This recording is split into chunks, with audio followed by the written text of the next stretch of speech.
आप सबको नमस्कार।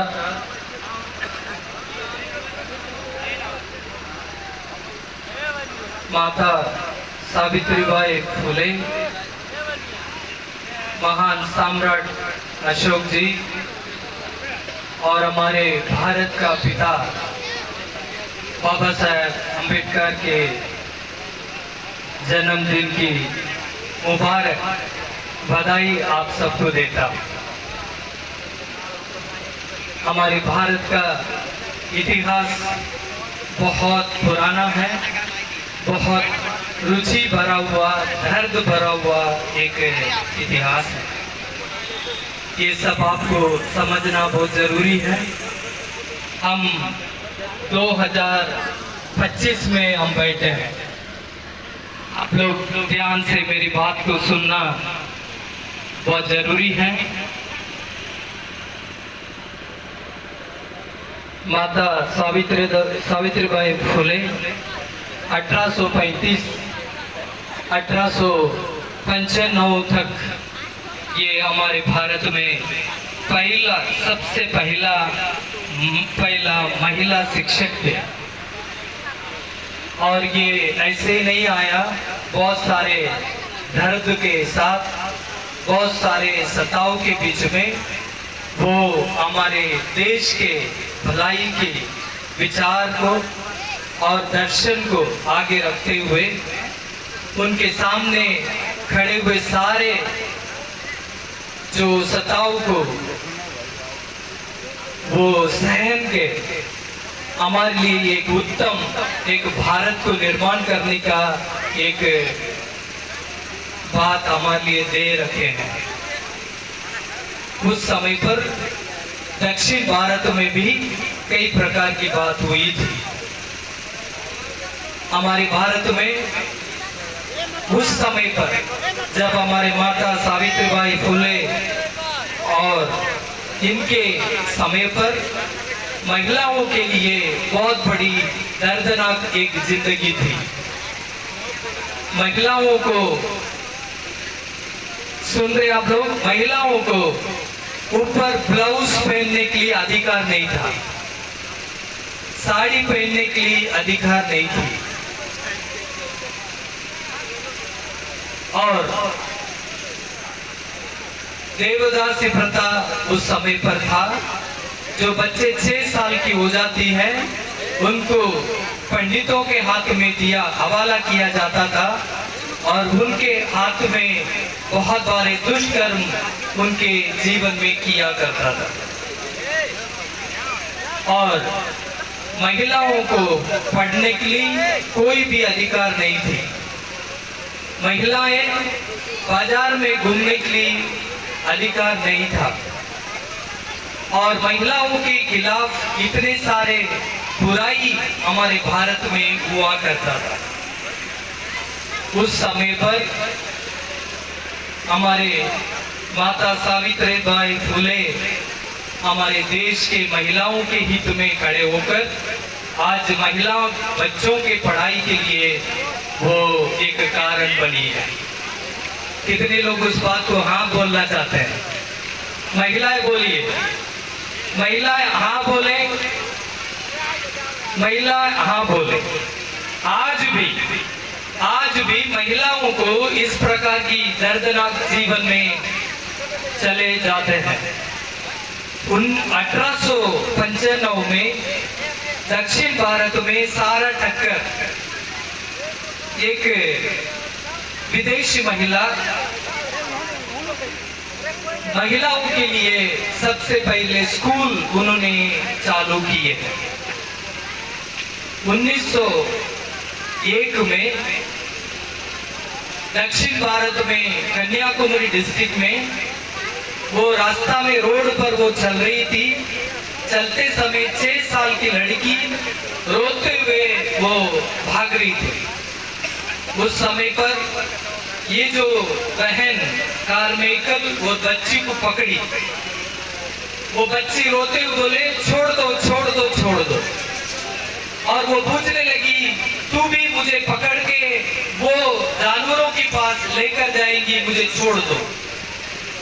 और वो पूछने लगे, वो मंदिर के अंदर से वो बच्ची आ रही थी, वो दलित बच्ची थी और निर्वस्त्र थी, रोड में वो भागते हुए आ रही थी।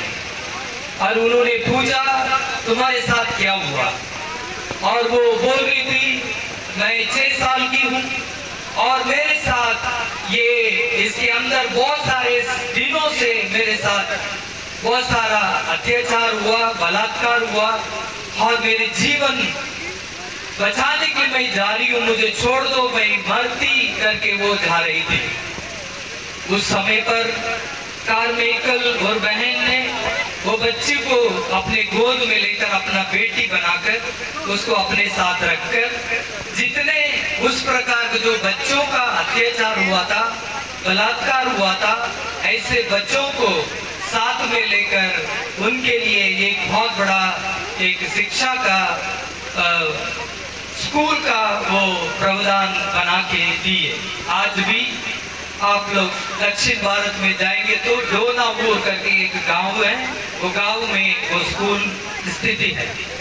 सारा डकर 1895 में पाड़ेम कोटे करके हमारे गांव में ये स्कूल अभी भी वो चालू है। सबसे पहले महिलाओं के लिए, बच्चों के लिए स्कूल वहां पर तो चालू किया गया था।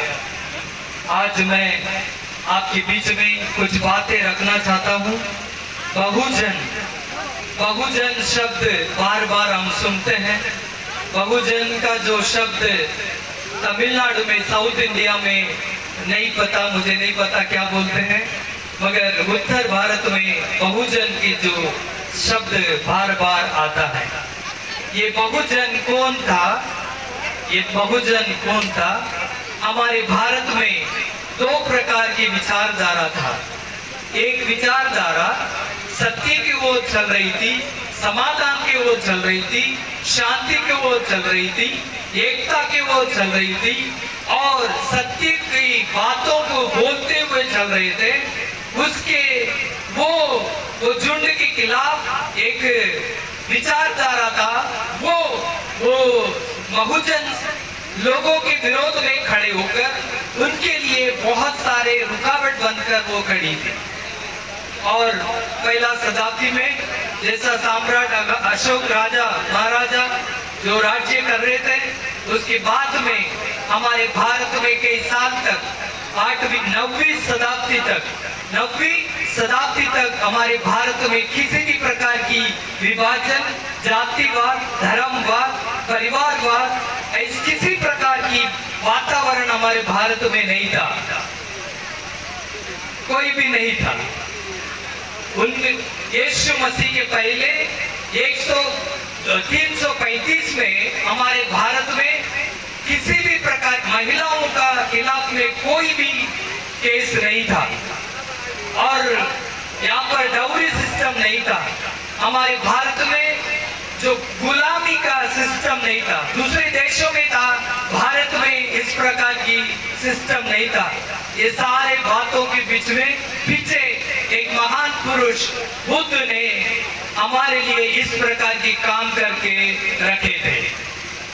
तालियां बजाइए हमारे महान पुरुष प्रभु बुद्धा जी के लिए। तालियां बजाइए ना, जोर से बजाइए। अगर वो नहीं रहते हमारे देश में इस प्रकार की बातें सुनाई नहीं देता है। और उसके बाद में 9वीं शताब्दी 10वीं शताब्दी तक ये शांति बना रहा था पूरा भारत में।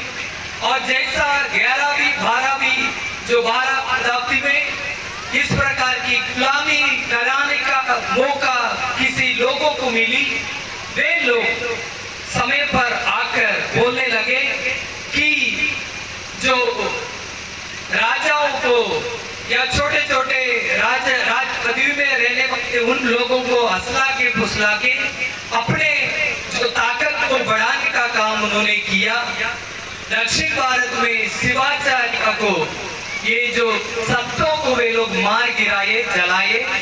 उत्तर भारत में पिक्कू जो बुद्ध शिक्षा को ले चलने वाले सारे पिक्कुओं को मारे, जिंदा जलाए और उनको देश से अलग करने का, भगाने का काम वो लोग किए। और जितने लोग ये लोगों के खिलाफ में खड़े थे, वो लोग उन लोगों को चौपाई में खड़ा करके जिंदा जलाए। ये रिकॉर्ड है, हमारे देश का रिकॉर्ड है, जिंदा जलाए और वे लोगों को मारे। उन्हीं लोगों को गांव से, समाज से अलग करके बोलने लगे ये दलित है, ये अछूत है,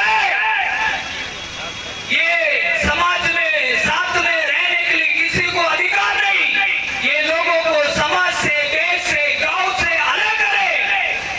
ऐसे लोगों को समाज में रहकर ऊंचे पदवी में, ऊंचे स्थान में रहने वाले सारे भाई बहनों को हमारे समाज को देश से, समाज से अलग करके जंगलों में बेचकर बोले ये दलित है, अछूत है, ये कंगाल है और ये शूद्र है, ये बोल के नाम लेकर वो लोग बोले।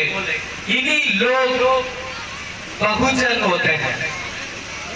प्रिय भाई, प्रिय बहनों, जवानों, बच्चों, मैं आपसे आग्रह करता हूं, आपको सच्चाई को समझना बहुत जरूरी है। आज कई प्रकार की बातें होती हैं, कई साल के पहले ऐसा होता था, वैसे होता था, ऐसे करते थे, वैसे करते थे, उनको दफनाओ, उनको खत्म करो। मगर आज से मैं कहता हूं, आपके समाज के विरोध में, हमारे परिवार के विरोध में, हमारे महिलाओं के विरोध में जो कुकर्म किए, उन्हीं लोगों के लिए आप क्या करना चाहते हैं? क्या न्याय देना चाहते हैं? क्या न्याय देना चाहते हैं? क्या आप न्याय देने के लिए खड़े हैं? हम न्याय देने के लिए नहीं ना, हम किसी से डरने के लिए नहीं, किसी से लड़ाई करने के लिए नहीं, किसी समाज से कुछ भी हम विरोध करने के लिए नहीं। हम आज संघीय पार्टी की ओर से सारे समाज को एक मंच पर लाकर हमारे पूरा भारत को उत्तम रीति से एक शांति भरा हुआ, एक सारे समाज को एक मंच पे आदर करने का काम करने के लिए आज संघीय पार्टी आपके सामने खड़ा है, आपके सामने खड़ा है। उसके बीच में उस सिद्धांत को लेकर हमारे बीच में महान पुरुष, आज के समय पर महान पुरुष, हमारे प्रिय मित्र, प्रिय बड़े भाई, वो तपेंद्र सर तकिया जी हमारे बीच में है। उनके लिए सब ताली बजाइए।